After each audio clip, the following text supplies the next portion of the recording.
Hello family members, welcome to my channel Kalyani the home cook. ఇవాళ recipe మిరపకాయ బజ్జీ.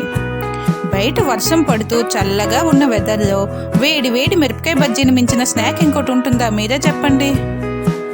మరి ఈ మిరపకాయ బజ్జీ కోసం ఫ్రెష్గా ఉన్న మంచి బజ్జీ మిరపకాయలు తీసుకొని వాటిని వాష్ చేసి స్ట్రైట్గా కట్ చేసుకొని 2 పీసెస్ చేసి వీటి మధ్యలో ఉండే సీడ్స్ని రిమూవ్ చేసేయాలి. నచ్చినట్టయితే మిరపకాయ జాయిన్ కూడా ఉంచుకోవచ్చు. అలాగైతే అప్పుడు వాటిని సపరేట్ చేయకుండా లోపల ఉండే సీడ్స్ అన్నీ తీసేయాలి. ఎందుకంటే వీటిని ఇప్పుడు స్టఫ్ చేస్తాము. ఈ స్టఫింగ్ కోసము 4 ఆలు మీడియం సైజ్ ఆలుని తీసుకుని వాటిని బాయిల్ చేసి వాటి తొక్కల్ని తీసేసి ఇలా మెత్తగా స్మాష్ చేసుకోవాలి.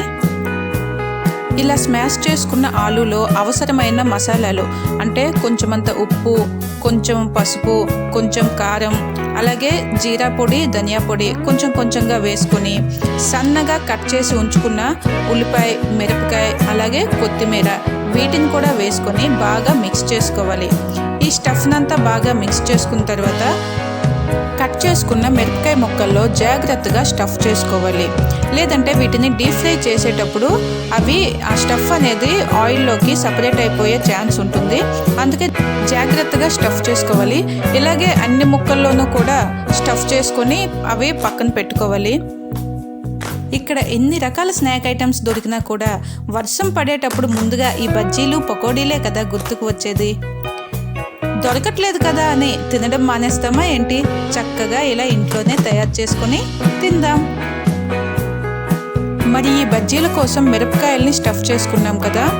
నెక్స్ట్ ఈ పిండిని కలుపుకోవడం కోసం ముందుగా ఒక పెద్ద బౌల్ తీసుకొని అందులో 1 కప్పు బేసన్ పిండి, మనం శనగపిండి అంటాం కదా, ఆ పిండి, అలాగే ఒక 1/2 కప్పు బియ్యం పిండిని వేసి దీనిలో 2 టీ స్పూన్ల ఉప్పు, 1/2 టీ స్పూన్ పసుపు, 1 టీ స్పూన్ కారము, అలాగే 1 టీ స్పూన్ అల్లం వెల్లుల్లి పేస్టు, దీంతో పాటు కొంచెమంత వంట సోడా వీటిని వేసి అవసరమైనన్ని నీళ్లు పోసుకుని కన్సిస్టెన్సీని అడ్జస్ట్ చేసుకుంటూ బజ్జీల పిండి మాదిరిగా కలుపుకోవాలి.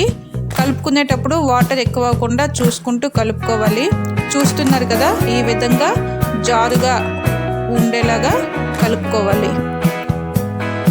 ఇంకా ఈ పక్కన కనిపిస్తున్నాయి కదా ఆలు, అలాగే వంకాయ, వీటిని కూడా పల్చగా కట్ చేసి పెట్టుకున్నాను. ఇవి అడిషనల్ అన్నమాట.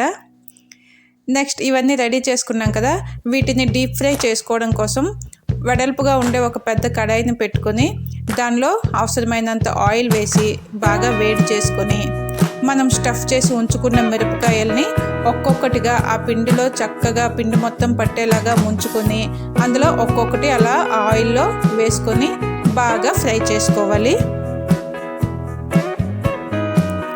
వీటిని ఈ వితౌట్ స్టఫింగ్తో కూడా చేసుకోవచ్చు, కానీ ఇలా స్టఫ్ చేసి చేసుకుంటే కొంచెం టేస్ట్ బాగా వస్తాయి. వీటి టేస్ట్ని పూర్తిగా ఆస్వాదించాలంటే ఏదైనా ఒక వర్షం పడుతున్న సాయంత్రం వేళ వీటిని చేసుకుని అలా ఆ వర్షాన్ని, వీటి టేస్ట్ని ఎంజాయ్ చేసుకుంటూ తినాలి. ఈ ఉరుకుల పరుగుల బిజీ లైఫ్లో ఏం తింటున్నామో, ఎందుకు తింటున్నామో, ఎక్కడికి పరిగెడుతున్నామో, దేనికోసం పరుగులు పెడుతున్నామో తెలియకుండా 10 మందితో పాటు అలా పరుగు పెట్టుకుంటూ వెళ్ళిపోతున్నాం. అంటే నచ్చిన పనిని ఎంజాయ్ చేయడానికి ప్రెజెంట్ ఓ 10 నిమిషాలు స్పేర్ చేయలేకపోతున్నాం ఈ బిజీ లైఫ్లో.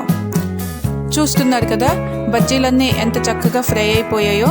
ఇప్పుడు వీటన్నింటినీ ఆ ఆయిల్ నుంచి బయటకు తీసుకొని వీటిని చూస్తున్నారు కదా ఇలా నిలువున కొంచెం కట్ చేసుకోవాలి.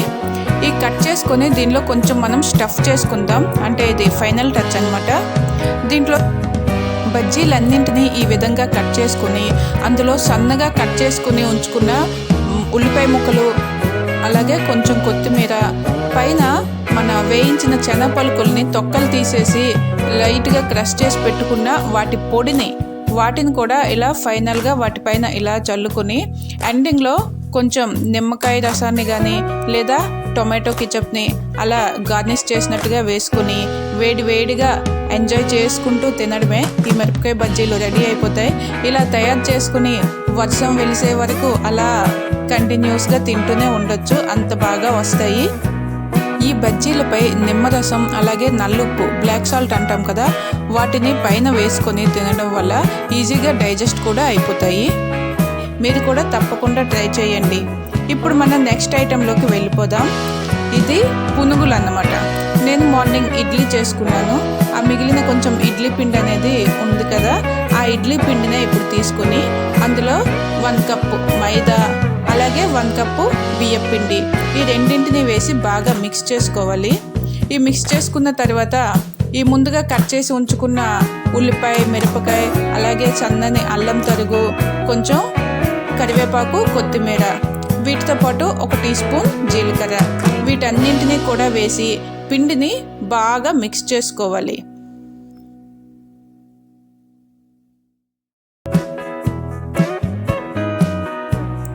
ఆల్రెడీ మనం బజ్జీలను వేయించుకున్న నూనె వేడిగా రెడీగా ఉన్నది కదా, అందులోనే ఈ పిండిని కూడా మిక్స్ చేసుకున్న తర్వాత కొంచెం కొంచెంగా తీసుకొని ఆ నూనెలో అలా వేసుకోవాలి పునుగుల్లాగా.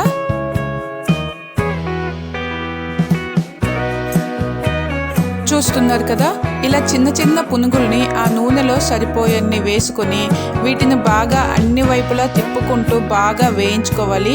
ఇవి మంచి బంగారు రంగు గోల్డెన్ కలర్ వచ్చే వరకు వేయించుకొని ఒక ప్లేట్లోకి తీసుకుంటే పునుగులు కూడా రెడీ అయిపోతాయి. వీటికి కాంబినేషన్గా కారం చట్నీ చేసుకుంటే తినడానికి చాలా బాగుంటుంది. కానీ ఇవి నేను ఇప్పుడు పిల్లల కోసం ప్రిపేర్ చేశాను. వాళ్ళు చక్కగా కెచప్తో తినేస్తారు, అందుకని నేను ఎటువంటి చట్నీలు రెడీ చేయలేదు.